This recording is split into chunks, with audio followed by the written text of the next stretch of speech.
Let me fix that. Gather around, children. For today... That's just a cat. For today, we will have story time. Just got back from the gym and shopping. Got my soy protein shake right here. Let's go. Now, if you are... Well, obviously, you've probably already read the title of the video. I'm hoping you do, and you just randomly... You've randomly clicked on fucking videos without reading the title. You may be offended, by the way. This is fucking YouTube. So I'm going to tell you about the story when I was in Thailand. Now, I was 19... No, 20. 20 years old when I went to Thailand. I went to Thailand as part of Operation Cobra Gold in the United States Marines. So, 20 years old, I'm in Thailand, and this is a country where basically you have a shit ton of sex tourism constantly. That's the very first thing. When we got there, the first thing that we noticed was, God, it's really, really damn hot. It was, like the humidity. I'm from Western New York. Now, for those individuals who live in Western New York or have been to Western New York, have been to like Rochester, Buffalo, and I mean, it'll get decent hot in the summertime, like a nice decent hot in the summertime. Predominantly, you'll have a few days out of the year where it's about 100 degrees. But that's not going to be the standard for summer. That's going to be a heat wave. Thailand, you'll be at 105 degrees in the shade with the humidity at like 90%. So you get out of the shower, you're sweating again, and that's pretty... You have to kind of learn to live with the whole fact of you being sticky and your clothes sticking to you constantly. So for someone like me, I always wore like loose-fitting clothes. And it helped alleviate the fucking heat. Another thing that you notice, especially if you're in the military, they tell you you are an ambassador to our country. Don't fucking do something stupid. Now, of course, you know, you're 19 or 20 years old. You go to a country where a shot of domestic whiskey is 50 cents, and they don't check your ID. Oh man, of course you're not gonna do anything stupid. I mean, what could possibly go wrong in that situation? I don't know. But they also tell you a few other things. They also say, because this was, what was it? This was like 2002, 2001. This was before Don't Ask, Don't Tell got repealed, mind you. Okay, it's a little bit different in the military now.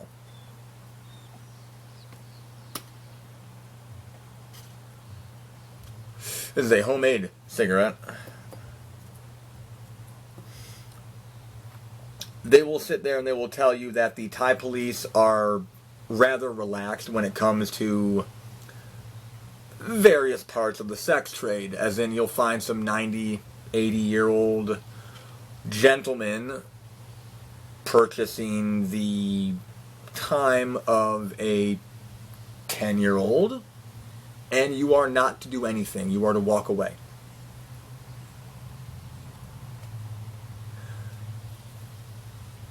When you're told that, it's like, yeah, whatever. Yeah, like someone's that fucking stupid to do that in public.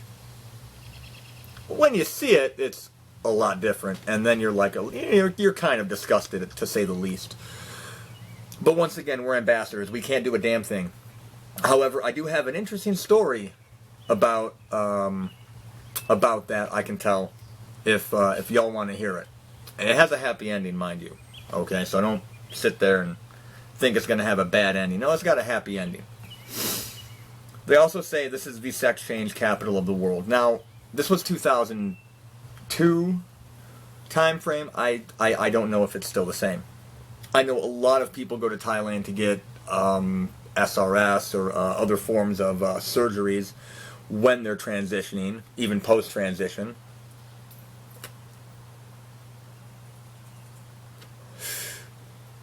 So they tell you that, and I was born Catholic. I went to, at one point in time, I did go to a Catholic school, so I kind of figured that's a load of bullshit. There's no such thing. You know? But I've always had that open mind, you know? I remember at one point in time I was reading a newspaper, and I believe it was my grandfather, and we were talking about stuff, and, you know, it came up to one of my cousins. It was, you know, cousin so-and-so has, you know, a male friend, and I'm reading the newspaper. I'm reading the comics, you know, and I'm like, yeah. And I, whatever, you know, do you understand why? And I'm like, yeah, he's gay. Yeah, my cousin's gay, whatever. I didn't give a fuck. I don't fucking care. It's his fucking life. Let him leave. Let him live it. The closest I had ever came to a transgender individual was actually just seeing a guy dressing in drag. You know, I'm from Rochester, New York. That's a city. You know, we have freaking cross-dressers in the fucking city of Rochester, just like we have crackheads in the city of Rochester. You know, that's it. That's fucking Rochester, dude. That's downtown Rochester. So anyways, we're in Thailand. We're going out. We're doing this. We're doing that. We go to this place called Tony's Discotheque. If you know what Tony's Discotheque is, give me a thumbs up. I liked it. It was awesome. And you know what Tony's Discotheque is. So if you know what it is, you know what it is. If you don't know what it is, you don't know what it is. It's a fucking club. Okay, it's a fucking dance club, basically. And I would be told, well, that over there, that's the section for the transgendered individuals. That's you know, those people over there. You know, if you're not one of them, you're over here. And I'm looking over, and I'm looking over to our side, and I'm looking over to their side, and I'm looking over to our side. And for the life of me, I thought these people were fucking with me, because I was like, I see women over there, and I see women over here. I see beautiful women over here, and I see beautiful women over here. I don't fucking know the fucking difference at this point in time. What the fuck? How do I fucking know that these people are transgender and these people aren't, because they fucking look the same? They're fucking beautiful. So I'm like, man, fuck that shit. This is bullshit. Ain't no such thing. But once again, like I said, I've always had this open mind. So outside of all the hookers I bought in Thailand for the night, once again, I'm 20 years old. I don't recommend you just go out randomly and buy hookers.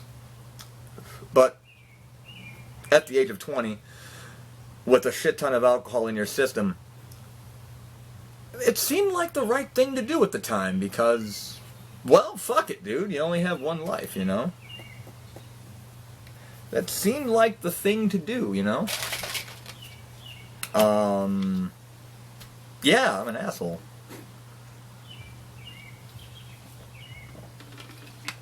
But you gotta give me the fact that I admit that I'm an asshole. So I'm at an open air bar. Now, an open air bar in Thailand is, here's your street, here's your sidewalk, here's your fucking bar stool. That's pretty much what an open air bar is. And I'm hitting on a couple of girls. And there's one girl, very, very shy, kind of reserved, you know, kind of like she'll look at you and like kind of like glance away and smile and blush a little. And I just was like really attracted to that chick. And I'm blitzed out of my fucking mind. Okay, 50 cents a fucking shot. I get paid $1,300 a month. I was there for 3 months basically. I put a lot of money into their fucking alcohol economy. Put a lot of fucking money into it. So I'm saying, hey, you know, baby, let me get them digits, you know, fucking whatever the fuck. I don't know. I was fucking drunk. I don't remember what the fuck I told her. Probably some stupid bullshit like, you know, hey, baby, I'll take you to the land of the big PX. And something stupid. Ridiculously stupid. Guaranteed. I did that. Even my wife. I've been married to my wife for almost 10 fucking years. My wife will look at me and say, you say the most ridiculous shit sometimes. And it's legit. I do. I will just, like, I don't even listen to myself talk. I drift in and out. That's how I am. Fuck it, dude. So, this other Thai girl is over here and she's like, she's nice lady man. She's nice. She's nice. She's nice lady man. She's nice lady man. And I'm like, yeah, she's a lady, man. She's a lady. I know how to treat ladies. And so, of course, we know where this is going at this point in time. So me and that chick hook up. We go to her room, her domicile. I really don't fucking remember. I remember walking up a flight of stairs. I don't even remember if she was a hooker or just a normal girl. I really don't. I remember I bought her a few drinks, and I bought a lot for myself, but I don't remember if I actually paid her to fuck me. I don't really remember that. So, number one, I'm also very drunk off my ass. For those people who have gotten drunk and then have been in the situation where they're going to fuck, understand, if you haven't been in that situation, it is rather difficult to undress yourself in some ways. Especially if your balance is fucked up. So I never saw her get naked. I remember I got naked. And then I see her just on the bed, all fours, tosses me a condom, tosses me a bottle of KY. And I look at the KY and I'm like, what is this for? I'm like, what the fuck is this for? And she's like, I only do anal. And of course, at that point, I'm like, yeah. Fuck yeah. And I'm like, I gotta lube this shit up because this is gonna tear her in half if I don't. And so, doggy style, we're having sex. And I myself prefer missionary. Call me old-fashioned. I like looking in someone's eyes. I like seeing the faces they make. That's me.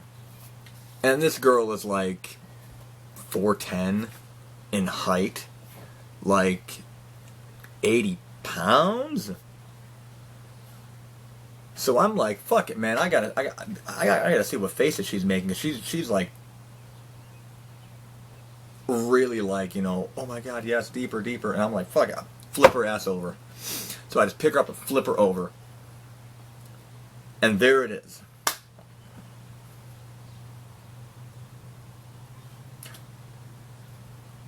I got a big dick. But this shit here, this shit that I see, holy fuck, what do you feed that, sweetheart? Fucking like, wow. She immediately grabs like a blanket and she's like, oh shit. And she's got the whole, here's the United States Marine who just found out I have like a huge fucking cock. I'm about to get murdered look on her face. And I go from drunk to sober like that. I'm not shocked that she has a dick. I'm shocked at the fucking size of the shit. And I'm like, damn, that's fucking impressive. And then I look at her fucking face and she's just like literally like cowering in fear, like, holy shit, she's about to get the fuck beat out of her and possibly killed. And I'm more like the whole fucking Terminator, Kyle Reese, come with me if you want to live, fucking look in my eyes, because I'm like, oh shit, I'm really scared this girl and I don't, want her to be flipping the fuck out. And so she calms down, I calm down, I lay next to her. I light up a pack of I grab a pack of cigarettes. Falling Rain was the name of the pack of cigarettes. 75 cents a pack when I bought them there. And we just, we just sit there and we talk for a bit. And first question I ask, like a dumbass, why didn't you tell me? And she goes, my friend did. And then I think back and I'm like, nice lady, man. I'm like, yeah, she did tell me. Fuck, she did tell me. And so, like the amazing stud I am, was it good for you, baby? And she looked at me, smiled, and then promptly laughed her balls off. I should have scripted this fucking story, man. I really should have. She laughed her ass off. We got dressed, and I left.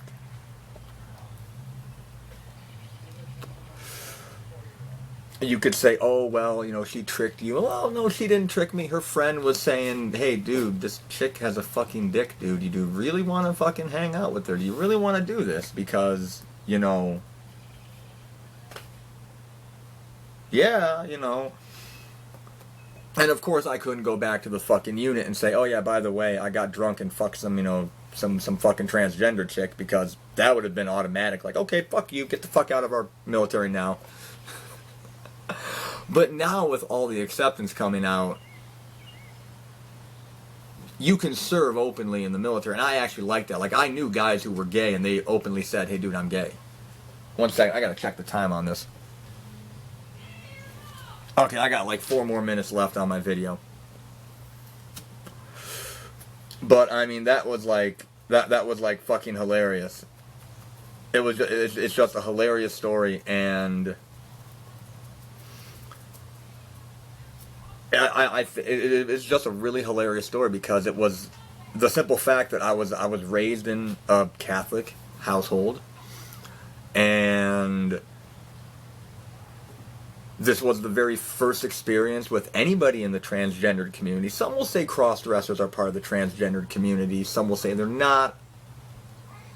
You know, I'm gonna go with they at one point in time were part of the community, but now it's moved more towards that's a separate lifestyle than being trans in general. And it was just a really interesting fucking story. Maybe I decided to go back and finish what I started. Maybe I didn't. That's between me and her. It is. No shit. But damn, man, she was huge. I mean, that was like, you know, that was like you go order like a foot-long hot dog. Did you get her, man? I'm like, god damn, where do you keep that shit, baby? Like, how do you hide that? Fuck. But anyways, this has been crazy-ass fucking stories of Tristan Blaze's life. No bragging, just fact. Not lying about this shit. It actually fucking happened. You want more of this shit? Let me know. Peace!